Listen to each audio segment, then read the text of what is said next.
মমতা বন্দ্যোপাধ্যায় কালকে বার্তা দিয়েছেন নাইডু এবং নীতিশকে, আজ অভিষেক দিল্লি যাচ্ছেন।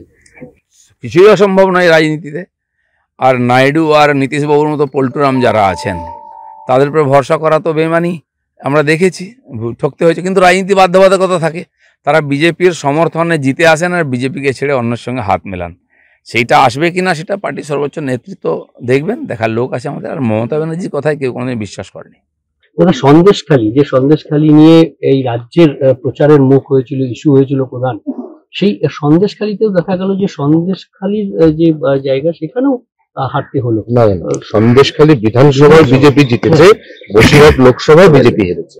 দেখুন, সন্দেশখালীর আন্দোলনটা রাজনৈতিক আন্দোলন ছিল না। প্রথম ওখানকার সাধারণ মানুষ, আদিবাসী মানুষ, মহিলাদের অত্যাচারের বিরুদ্ধে আন্দোলন ছিল। পরে বিজেপি টেক আপ করেছে, লড়াই করেছে। যে কোনো রাজনৈতিক পার্টি করেই এ ধরনের আন্দোলনকে কাজে লাগায়। আমরা চেষ্টা করেছি তাদের ন্যায় দেওয়ার, সঙ্গে দাঁড়িয়েছি। টিএমসির চাপা দেওয়ার চেষ্টা করেছে, প্রচণ্ড অত্যাচার করেছে। কালকেও অত্যাচার হয়েছে। আগামী দিনে তারা ওইখানে থাকতে পারবে কিনা, সেই মহিলারা যারা আন্দোলন করেছে, এই পরিস্থিতি আছে। এই যে একটা ঐতিহাসিক ঘটনা এবং মহিলারা আন্দোলন করে সারা দেশের সামনে উদাহরণ প্রস্তুত করেছেন, এটা তো তার জন্য তাদেরকে স্যালুট করা উচিত। বাকি আগামী দিনে কী হবে দেখা যাক। তার ফল সন্দেশখালী, হিঙ্গলগঞ্জ বিধানসভা বিজেপির বহু পুরনো গড়। 20-30-40 হাজার ভোট আমরা ওখানে পেতাম যখন সারা বাংলাতে 10% ভোট পাইনি, 4% ভোট পেতাম। তো সেখানকার মানুষ আমাদের সঙ্গে ছিলই, আছেই। কিন্তু আরও ভালো হওয়া উচিত ছিল রেজাল্ট, সেটা হয়নি। সারা পশ্চিমবাংলা তথা ভারতবর্ষও নেগেটিভ হয়েছে। ধন্যবাদ। এটা প্রমাণিত হয়ে গেছে। আপনি 18 করেছিলেন, কিন্তু সুকান্ত মজুমদার, শুভেন্দু অধিকারী আপনার টার্গেট ফুলফিল করতে পারেন।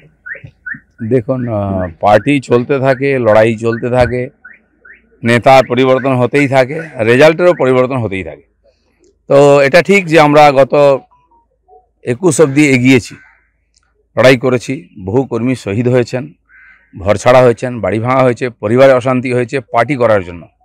প্রায় 250 কর্মীকে বলিদান দিতে হয়েছে। তার পরিণামে আমরা 18 সাংসদ এবং 77 এমএলএ পেয়েছিলাম। কিন্তু যে কোনো কারণে হোক ওইখানে আমাদের গ্রোথটা আটকে গেছে। এবারে নির্বাচনেও ভোটের পার্সেন্টেজ একই আছে, যে 38 ছেড়ে দিয়েছিলাম আমরা 21 সালে। আর ভোট পার্সেন্টেজ 38 এবং সিট যা ছিল 77, আর বর্তমান সাংসদ গুণ করলে 7 দিয়ে প্রায় সেটাই দাঁড়ায়। তো আমরা এগোতে পারিনি এই গত 3-4 বছর। সেটা আজকে ভাবা দরকার আছে, কেন দাঁড়িয়ে গেছি এক জায়গায়। যে গতিতে আমরা এগোচ্ছিলাম সারা দেশেতে আলোচনার বিষয় ছিল, কর্মীদের মধ্যে উৎসাহ ছিল। এবারে আশাও করেছিলাম সবাই, কিন্তু আমার মনে হয় কোথাও না কোথাও ফাঁক থেকেছে, লড়াই সেভাবে হয়নি, সব কর্মীরা নামেনি। এটা নিয়ে চিন্তাভাবনা করার দরকার আছে। গতি যেন রুদ্ধ না হয়ে যায়, তাহলে তো কর্মীরা হতাশ হয়ে যাবেন। রাজ্য সভাপতির পদ থেকে প্রথমে আপনাকে সরানো হয়, তারপর সর্বভারতীয় সহসভাপতির পদ আপনাকে দেওয়া হয়, তারপর সেখান থেকে আপনাকে সরানো হয়, তারপর আপনাকে কোনো পদে রাখা হয় না, এবং সবথেকে গুরুত্বপূর্ণ বিষয়, আপনার জেতা আসন থেকে আপনাকে অন্যত্র দাঁড় করানো হয়। এটার একটা সরাসরি প্রভাব এবারে গতকাল যে ফল গণনা হয়েছে তার উপর পড়েছে, কি বলবেন? অসম্ভব কিছু না, সব জিনিসের প্রভাব পড়ে। এটা ঠিক হয়েছে কি ভুল হয়েছে বাংলার মানুষ, আমার কর্মীরা বলবেন। আমাকে পার্টি যখন যে কাজ দিয়েছে আমি সেটা নিষ্ঠার সঙ্গে করেছি। দিলীপ ঘোষের কাজে 1% কখনো ফাঁকা ছিল না। পুরো ইমানদারির সঙ্গে পুরো পরিশ্রম করে আমি কাজ করেছি। আর এবারে যারা বর্ধমানে গেছেন তারাও জানেন, সেই যে কঠিন সিট ছিল, হেরে যাওয়া সিট ছিল সেই সময়, আর সেখানে আমি যে লড়াই দিয়েছি মনে হচ্ছে একটা জায়গায় লড়াই হয়েছে। তো আমাদের পরিশ্রমে ফাঁক ছিল না। বাকি নেতৃত্ব, পরিবেশ ইত্যাদি পলিসির উপর নির্ভর করেছে যে কেন রেজাল্ট এরকম হয়েছে। সেটা যারা চিন্তাভাবনা করেছেন, যারা পাঠিয়েছেন, তারা ভাববেন। ব্রিটিশ সরকারের আমলে যারা ইস্ট ইন্ডিয়া কোম্পানির বিরুদ্ধাচরণ করতো তাদেরকে আন্দামানে পাঠানো হতো, বলা হতো কালা পানিতে পাঠানো। আর দিলীপ ঘোষের আমলে দিলীপ ঘোষ পারফরমেন্স করে দেখিয়ে দিয়েছিলেন, তা সত্ত্বেও তাকে আন্দামানে পাঠিয়ে দেওয়া হয়েছে। আন্দামান আগেই ঘুরে এসছে দিলীপ ঘোষ, যেন কালাপানিটা আমি জানি, আর কেউ জানে না। আর রাজনীতিতে এটা অসম্ভব কিছু না।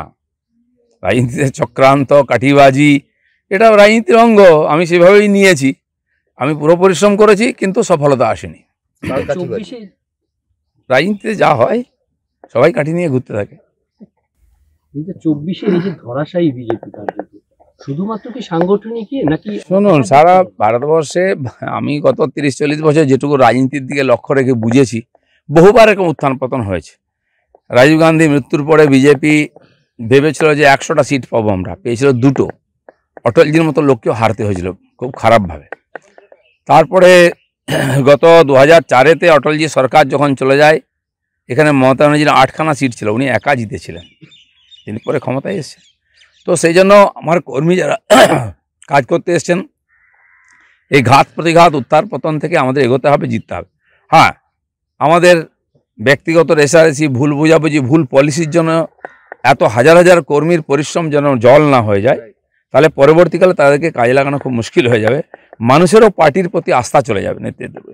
এটা ভাবনা চিন্তা করা উচিত, এ নিয়ে অ্যানালাইসিস করা। এতদিন ধরে যারা মাটি কামড়ে পড়ে থেকে মার খেয়ে কেস খেয়ে পুলিশের জেলে গিয়ে যারা দিন কাটালেন, দলের একটা স্ট্র্যাটেজিগত ভুলের জন্য এবার তো তারাও বীতশ্রদ্ধ হয়ে পড়বেন দলের উপর।